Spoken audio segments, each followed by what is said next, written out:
Hello everyone. In this video, we will be sharing the experience of Miss Vijay Preeti Dhasmana, who has been placed as a hardware engineer in Qualcomm for its Bangalore location. Before we listen to Preeti, I would like to introduce her formally to our viewers. Preeti is a final year MTech student in the Department of Electrical Engineering at IIT Bombay. Her MTech specialization is Integrated Circuits, that is EE6. For her master's thesis project, she is working on the EEG signal processing and classification. During her MTech, she has done quite a few projects in the domain of VLSI design, electronic systems design, hardware description language, etc. She has also worked as a teaching assistant for several courses, such as Introduction to Electrical Systems, Signals and Systems, etc. She has secured AIR 27 in GATE Electronics and Communication Engineering in 2019.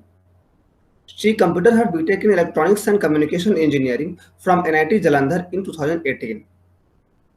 Thank you, Preeti. Thank you for joining us today. Thank you. Yes, Preeti. So, Preeti, could you please tell us a bit about the firm Qualcomm? We all know about Qualcomm, but if you could tell us a bit more about Qualcomm and the profile which you have been offered. Okay, so as we all know, Qualcomm uh, designs processors. So that's about it. But I'll tell you about the profile.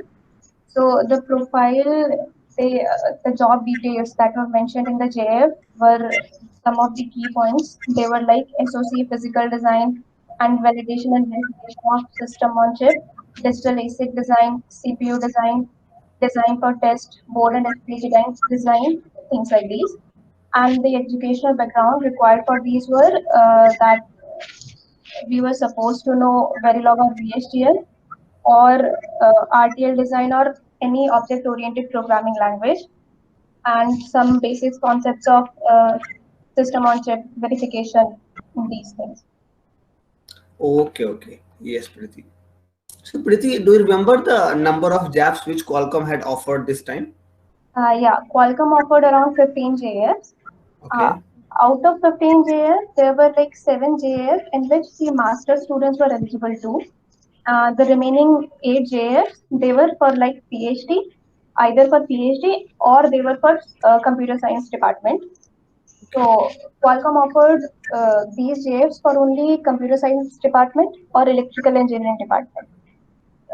There were some JFs, they were regarding machine learning and then some uh, graphics, multimedia engineering, things like these. So for these, they only CS department was eligible for graphics and multimedia design engineer.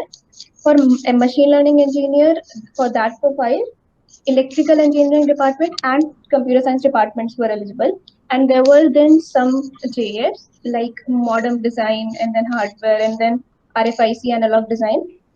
For these JFs, only electrical engineering department was eligible. So for 7 JF, master students were also eligible, dual degree masters, MS and PhD. And for some profiles, for the remaining 8 profiles, only PhD students were eligible. Okay. Yeah, I see. So, Qualcomm had more or less 15 jobs as you have mentioned. So, how many jobs did you apply for actually? I applied for only 1 JF. It was Okay. this JF only, Qualcomm hardware. Okay. And so, how many offers have been made in this particular JF? Total, I think 10 or 11 students were placed in Qualcomm, and they didn't take many students in another JFs. And out of those 10 or 11 students, I think 5 students were offered the job in this profile, and remaining were like for CS profile or something. So, yeah. Okay. So, all of the means in case of hardware engineers, all of those who have been selected, they are from electrical engineering department only. Yeah, they are from electrical engineering department. Okay. Yeah, I get it. Yes.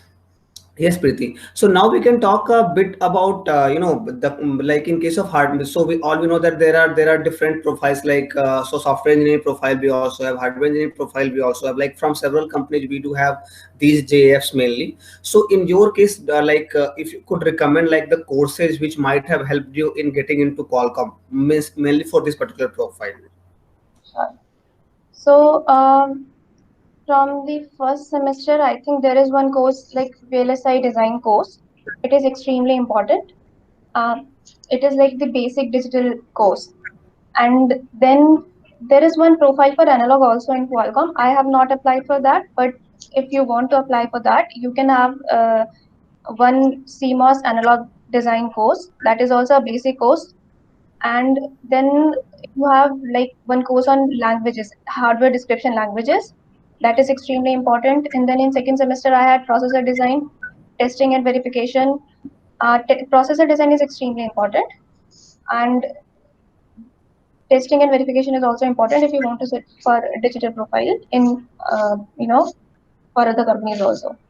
So these were the courses. These are the like basic courses which you really need to know. Which actually I studied these courses for the placement, and there were so many questions from these courses asked me in the interview also and in the written paper also. Okay, okay. Yeah. So Priti, so can we conclude that those who want to make profile like you, so they should do these courses? Yes, I think these are like the basic courses. If you want to go for a digital profile, they'll be giving you the roles for designing or verification. So the basic course, VLSI design course, it has the basic things like CMOS inverters and setup and hold time and everything, like those kind of things. And then we have hardware description languages, and then we also have one course on VLSI design lab. That is a lab course in which we do the coding and implement that on FPGA board.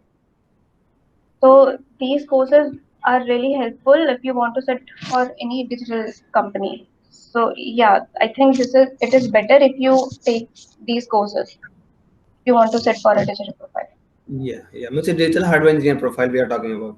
digital engineering hardware profile. Yeah. Yes. Yes, yes. Yeah. So you have listed out the courses, and I think this will be helpful for upcoming students as well. Because in your case, as I can see that you are a 2 years program student, means you are a TA actually, teaching assistant. So in case of teaching assistant, they have only 2 years to finish all the requirements and the course which they are going to take. So that's why it becomes important to manage your semesters, and I think you have managed it very meticulously. I think so. I mean, the first semester it is like because everyone says that MTech, you know, when you're preparing for GATE, you're busy. But when you're doing MTech, you're super busy. Yeah. So, but we think that okay, it will somehow happen or we'll do okay. But first semester was quite. Uh, I would say I wasn't able to manage my time very properly. I was prepared for everything in the second semester because I saw my first semester and I was like, okay, now these were the things which I did, which were not good. So now in my second semester, I'll start from the beginning and prepare properly for each, give time, dedicate time to each and every course properly. Yes. So first semester is like you're new to everything and it Yeah. takes time to settle to the IITB environment. It Yeah. is seriously very different here. So it takes time, but in second semester you're like, okay, now you know things. So then you start kind of, do start dedicating your time properly, managing time properly. But in our case, what happened was when I was doing okay in second semester, uh, COVID happened and Yes. I was sent back home. So that happened. But yeah, it was okay. Yes, yes. So Priti, now we can discuss a bit about your placement experience and like the steps which happened after signing the JAF. Like we can talk about test or was there any resume shortlisting. So if you could tell us a bit about those things, like the steps which happened after signing the JAF. Okay. So as far as I remember, there was no CPI cutoff, and then there was resume filtering. I don't know what they check in resume filtering, but there was a resume filtering, and after that there was one test. It was of 1.5 an hour duration. Uh, so for the test comprises of three sections. First one was aptitude, and the second one was programming section, and the third one was core section. So in each section there were 20 questions, and each section was of 30 minutes duration.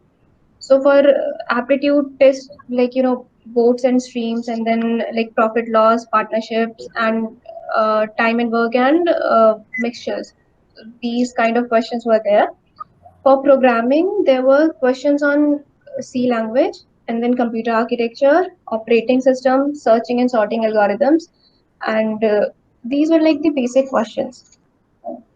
Basic questions of all these topics, and then 8085 also, like one or two questions from 8085.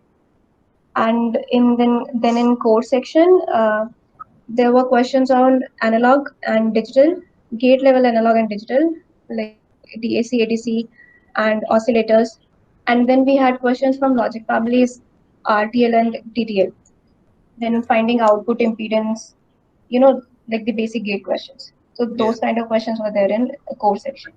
So this was all about the technical test. After technical test, the people who were shortlisted, they were called for interviews.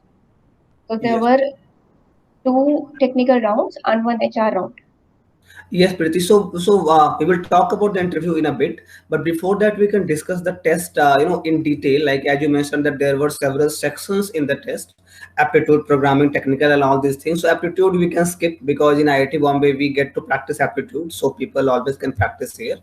And but we can talk a bit about your technical test. Like how did you prepare for the technical questions? And as you have mentioned that there are some programming questions also, and you have mentioned searching, sorting these things. So how did you prepare for those questions?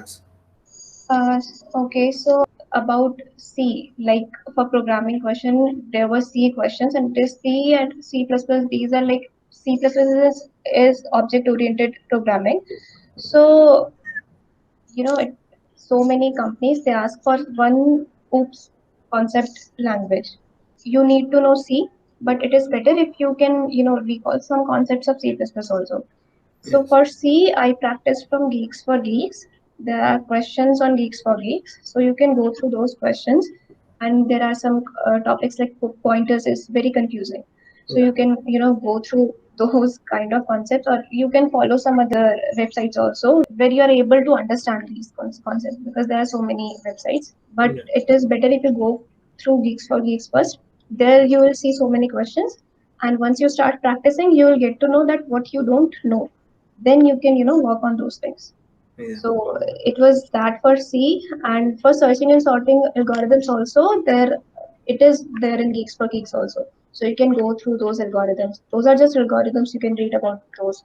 Yeah. And about computer architecture, it is the processor design course which I have mentioned. Yeah. So for that, I actually, there is one NPTEL lecture course of computer architecture. Oh. So I watched those videos, not like all videos. Some weeks are not very important, but some the starting week, and then some third or fourth, fifth, 6 weeks, those are very important. So I watched those videos. That was for computer architecture.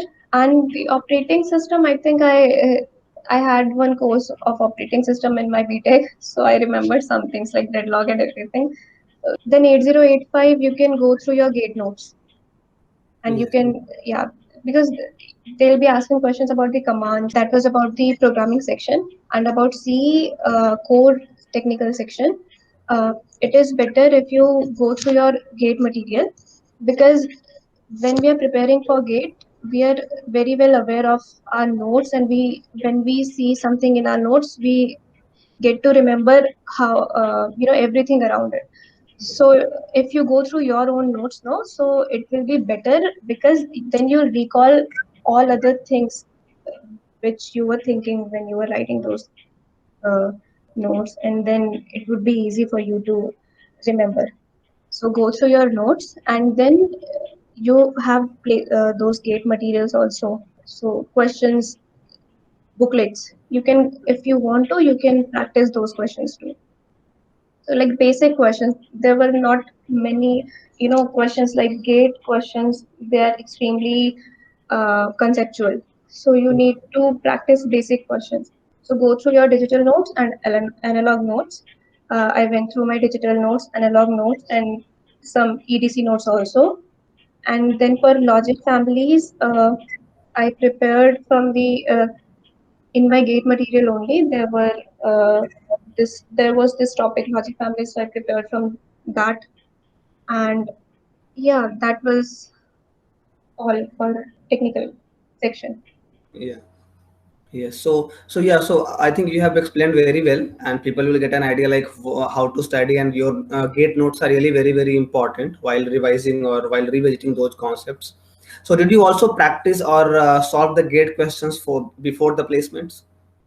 I did not actually. I went through my notes and there were questions, you do one concept and then there will be some questions right below that concept. So I was just going through those questions. Okay. That was, yeah. Yeah. Yes, Preeti. So I think then we have covered about quite a few things about test. We have also discussed the syllabus and how did you prepare for the test actually, and the departments for which the jobs were open. So yes, so now we can talk a bit about resume. So as we and I have also told this thing before in my previous videos. So that resume is frozen in the very beginning of the placement season, so that at that point of time it becomes important to shape your resume or draft your resume pretty well, because you will not be getting to modify it till December. So that's why we have to plan everything. So how did you plan your resume, or how one should draft their resume? Uh, because this year COVID happened, Yeah. so we were unable to do a lot of course projects. And our MTP was also, I mean, we were working slowly in that, also. So while there are actually workshops, IITB organizes some workshops for resume making, and they also organize some personal interviews also.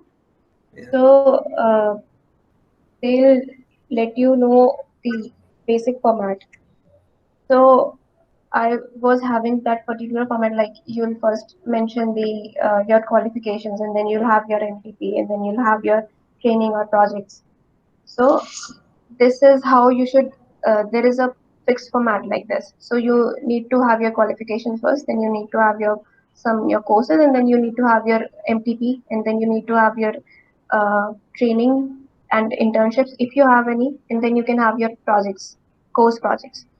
So in my case, because there were not many course projects, so I did one internship in my BTech. So I added that in my resume. Actually, that was not very relevant to the profile. It was on embedded. So I did not edit it, on the top of my course projects. I actually added it in the end of the course projects because it was not very relevant. If it is relevant to the profile that you are applying for, you should mention it on the top of the course projects or internships. So that is the basic thing which I followed. And two things I think, like when you're writing your hobbies, Yeah. so what happens is when it, when you are in your HR round, so they'll be, looking at your resume and they will ask you questions about that. So it is better if your hobby is genuine, and because they will see your hobby and they'll try to start a conversation with you based on that. So if it is genuine, you'll be able to answer. Otherwise, it is better if you write your genuine hobby, other than some random stuff. Yeah. And some companies they prefer like geek people, so it's better if you write, like reading or these kind of stuff. If you do that, or include that part of your those hobbies which shows that you are dedicated person, and like that. Yes. Yeah. Yeah. Hobbies, you have mentioned that means you should not take anything for granted. Do not write anything just for the sake of it. Just write when you are genuinely doing, or at least doing all those things. Because they'll have a conversation with you on the basis of that. They'll start some conversation and then they'll ask. So if you are, doing, because you don't know the other person know about it or not. Yes. So that happens. So it's better if you write your seminar. Yes. And I Yes. would also like to add about that uh, technical questions you asked me if I had practiced somewhere. So IITB they have that surveys.itb.ac.in their website where Yes. they make us practice. They have weekly tests for different courses and for aptitude also. So I used to do those tests. Okay. So Yeah. that was like a time bound practice. Yeah. That was for a time bound practice. Yes. Yeah. So we are talking about the placement cell, the activities which placement cell coordinates. Which Yes. placement cell coordinates. Yes, Priti.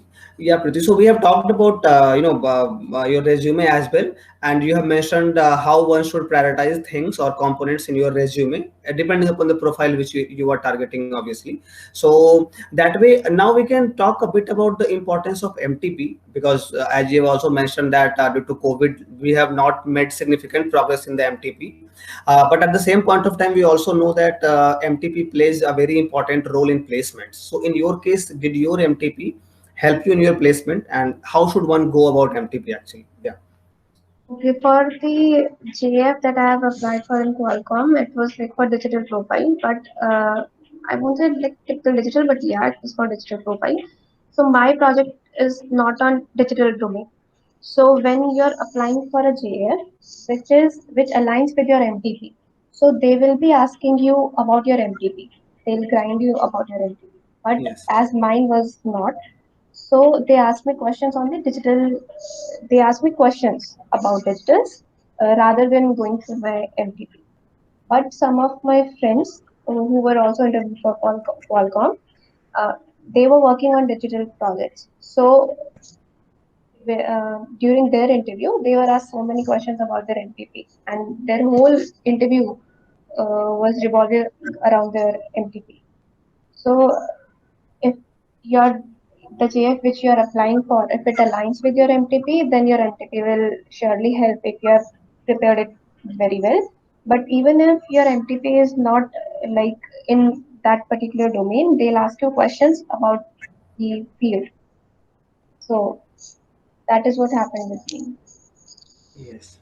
Yeah. Yes, as you have mentioned that MTP becomes important, and means sometimes if the MTP, the project which you are doing as MTP is not exactly matching with the profile, then they will ask you related questions, maybe on your cross projects or some other concepts. On the yeah, on the as it was digital, so they asked me questions on the digital courses.